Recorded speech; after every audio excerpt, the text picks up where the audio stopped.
የ5 ዓመት ፍቅረኛዬ ናት። በጣም ነው መወዳት። እንደሷ ሰው ወድጄም አላቅም። ከዚህም በኋላ የምወድ አይመስለኝም። ነገር ግን ለማግባት ስወስንና ሳስብ ሌላ ለ6 ወራት ብቻ ያወቅኳትን ሴት ነበር በትዳር ወደ ህይወት ያስገባሁት። 5 ዓመታትን ሙሉ ስንፋቀር ስንዋደድና አብረን በኖርንባቸው እያንዳንዷ ደቂቃና እያንዳንዷ ሰከንድ እኔ እንደማላገባት አቅ ነበር። እሷ ግን ሁሌም መቼ ነው የምንጋባው እያለች የምትነዘንዘኝ ቢሆንም አንድ ቀን እስኪ ቆይ ላስብበት፣ እስኪ ቆይ ይሄን ላድርግ፣ እስኪ ቆይ እያልኩኝ ዓመታትን ተሻገርን።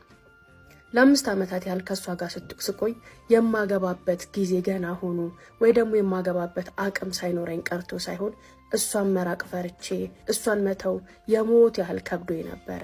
5 ዓመታትን እንደማላገባት አብረን እንደማንኖር እንደማንኳኳን እያወቅኩኝ የቀጠልኩት ማይደርስ የሚመስል የነበረው ቀን ቁርጡንና ደረሰ። እኔም ያጫኋትን ሴት ሽማግሌ ልኬ ቬሎ አልብሼ ድግስ ደግሼ ልሞሸር ጥቂት ቀናቶች ሲቀሩኝ ፍቅረኛዬን ጠራኋትኝና ነገርኳት። ይኸውልሽ ውዴ ላገባ እኮ ነው አልኳት። ምንድን ነው የምትለው? እየቀለድክ ነው ወይስ ምን እያልከኝ ነው አለችኝ። ሌላ ሴት እናቴ አጭታልኝ እንዳገባ አስገደደችኝ። እስከዛሬም ነገ ከነገ ወዲያ እያልኩኝ ሳስጠብቅሽ የነበረው አንድ ቀን እናቴን አሸንፌ አንቺን አገባለሁ ብዬ በማሰብ ነበር። ያ ነገር ግን ሳይሳካልኝ ቀረና እናቴ አሸንፋኝ አመፀኛ ሆናብኝ ለሌላ ሴት የዛሬ ሳምንት ልሞሸር ነው አልኳት። በእርግጥም ይሄ እውነት አይደለም። እሷን ለማሳመን እሷን ሳልጎዳ ከሷ ለመለየት ግን የነበረኝ ብቸኛውና አንዱ አማራጭ ይሄ መስሎ ስለተሰማኝ ነው እንደዚህ ያልኳት።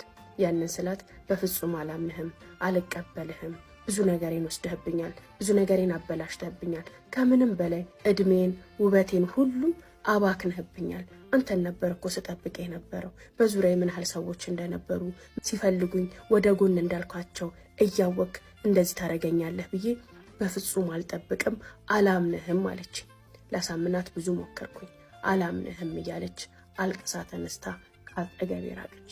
ሀውለት በእርግጥም በእኔ ህይወት ማንም የሚገባ ማንም የሚወስን ይቺን አግባ ያችን ፍታ የሚለኝ ሰው ባይኖርም እሷን ለማሳመን ያመጣሁት ነገር ብቻ ነው።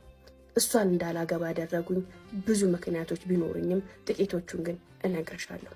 የ5 ዓመት ፍቅረኛዬ ጋር ከመተዋወቂ በፊት የልጅነት የምላት በትምህርት ቤት በሃይስኩል ደረጃ በጣም የምወዳትና የማፈቅራት ፍቅረኛ ነበረች።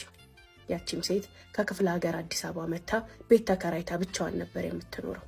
እጅግ በጣም በሷ ፍቅር ከመውደቄ የተነሳ ትምህርቴን እንኳን ሳልጨርስ ላገባት ወስኜ እናቴን ቤተሰቤ ሁሉ